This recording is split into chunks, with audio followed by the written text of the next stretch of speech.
Hey there, fellow readers. Ramble Collector here, and we are finally back with another book review. I apologize that I've been absent for a while. Let's just say getting sick, and then after that, having the whole holiday stress going on, has definitely impacted my ability to do a lot of book reviews. However, I thought I would at least get one more done before the end of the year. And we are going to talk about One Piece, Ace's Story, Volume 1. Now, my girlfriend actually introduced me to One Piece a long time ago now, I want to say months ago. And as of right now, I'm almost close to 500 episodes, almost halfway through the entire series. And let me tell you something, it's been a wild ride. I can definitely tell you that. So if you're wondering where exactly I am on that, I'm currently on the Impel Down arc, as of right now. Close to Marineford, I should say. But we're not here to talk about the anime, we're here to talk about Ace's Story, particularly Volume 1. Now, I'd seen this one hanging around the light novel section at my local Barnes & Noble for a while now, and I thought to myself at some point when I went to go visit my girlfriend, why not? Why not give it a shot and just see what's in store? You know what I mean? And the fact that she gave this to me as a gift was even better. And I can safely say, I was thoroughly hooked on this book from start to finish. I loved it. I think I finished it within like a day or two. Quite simply put, I just could not put this down, and I absolutely loved it. Because Ace to me was actually a really fascinating character. And this is where there's going to be a few spoilers in the anime for you if you haven't seen One Piece yet, so you've been warned. So having it where Ace here, Portgas D. Ace, is the brother of Monkey D. Luffy, as well as the son of Gold D. Roger, more well known as Gold Roger, the King of the Pirates.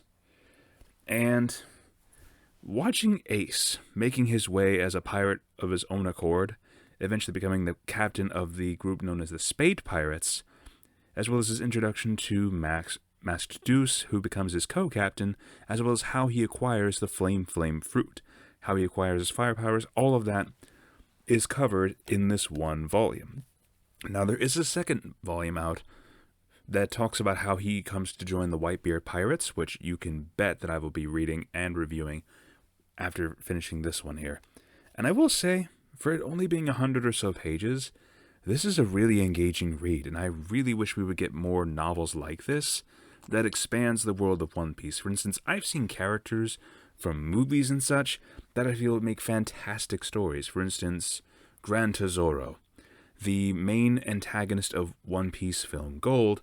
I feel he would make a fantastic novel, just to kind of expand on his character a little bit, and highlight another key villain in One Piece history, whom, from what I saw, he had a really interesting story to be told.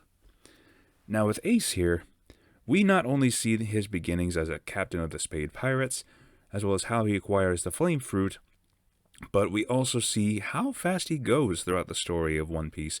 And I gotta say, the fact that this story ends on the Salbodi Archipelago right before he goes to Fishman Island, I gotta say, Ace here was going through the Grand Line on speed mode or something, because this dude, he's got the firepower to back it up, not to mention the charisma to bring people in to follow him. And what I really liked, though, is the fact that Ace himself kind of attracts the outcasts in a way. People who don't really fit on other pirate crews. For instance, of course, you've got Masked Deuce, his co-captain, but then you have other people such as Skull, someone who operates as their navigator, whom also is very obsessed with the human skull and bones for some reason. Not to mention a character who's known as Teach, whom I had to take a pause for a second and think about that to see if it was the same Teach that I was thinking of. Because the only Teach character that I know of from One Piece is, of course, Blackbeard.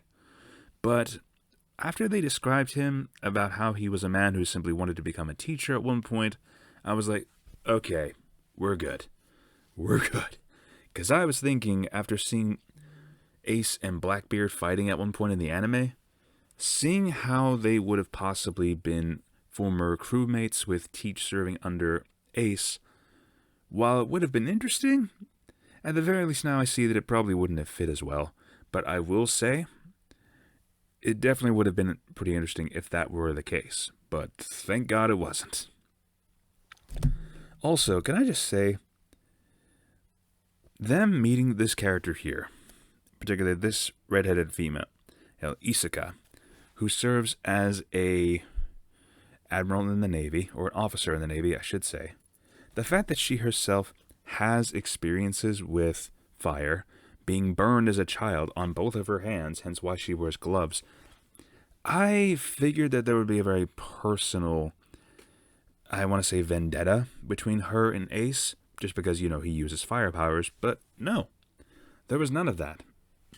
But I really liked how Isuka and Ace, over the course of their rivalry, they pretty much become very well associated with each other's quirks and all that stuff, with at one point, Ace even offering Isuka to join his crew of pirates, and Isuka at one point actually wanting to make Ace a warlord of the sea, so that way he would have, safety from the Navy. And therefore, he could still be a pirate, but would also be safe. But I liked how, at the end of the day, Ace still values his freedom, and Isuka wants to try to change the Marines from the inside. At least after seeing just how some of the Navy admirals, including the one that saved her life, pretty much was a bit of a pyromaniac, willing to sacrifice citizens as casualties of war just to wipe out pirates because of the blind hatred towards them. And not only that, I will say, one of the funniest things ever is when Ace manages to arrive at Salbaody. They're getting their ship recoded and all that, so that way they can actually go underwater to get to Fishman Island. The funniest thing is that Ace does, he goes around an entire market, taking all their stalls of food, and Mask Deuce has to run after him, paying all the merchants back for all the food that Ace has taken. And by the end of it, Ace meets up with Mask Deuce. Deuce gives Ace back his wallet, and after that, Ace is like, why does my wallet feel lighter than it did before? Just, really, dude? You didn't even notice that you didn't have your wallet on you? Just from that interaction alone, you can already tell that Ace and Luffy are definitely brothers. If not by blood, then at the very least through mannerisms, and quite frankly, it was great. Honestly though, I love how Ace definitely shows that fondness for Luffy when he talks about him, talking about how he had his own devil fruit powers and the ability to stretch and stuff, and it was really wholesome to see that. What I liked is that this novel had a great mix of wholesomeness, great action, and great comedy, I swear. One Piece is well known for its comedy, okay? Just putting that out there right now, but to see it written out in novel form, I found myself cackling like a madman at seeing Ace's activities. And quite frankly, if none of you have read this series yet and you're a One Piece fan, then you're missing out, plain and simple. I thoroughly enjoyed this novel, and my girlfriend did too. Like, she finished this sucker within 3 days. Not only that, but I will say, it's a great way to kind of get to know the character of Ace. And right now, considering where I am in Impel Down, I know what's going to happen next. I have been spoiled on that. But overall, I find being able to bond with Ace's character a little bit more and learning more about him is probably going to make what happens in the future hurt like hell. But, with all that being said, I would definitely rate Volume 1 of Ace's story a solid 10 out of 10, in my personal opinion. It was fun, it was a quick read, and quite frankly, I just enjoyed myself and being able to see more of the world of One Piece, especially from a very notable side character. And, quite frankly, you guys, if you stuck around to the end of this video, thank you so much for listening to this crazy man's ramblings. It really means a lot to me. And if you like this video, feel free to leave a like, comment your thoughts down below, or subscribe if you're interested for more. And if you have any manga or light novel recommendations for me to check out in the future, or to possibly do a review over, please feel free to shoot me some suggestions. I am more than willing to take up the challenge.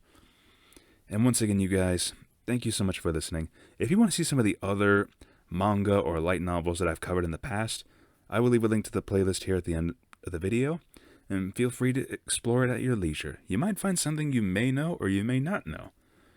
Well, I'll leave that up to you. And once again, you guys, thank you so much for listening. This is Ramble and Collector, signing off for now. Have a great day, fellow readers.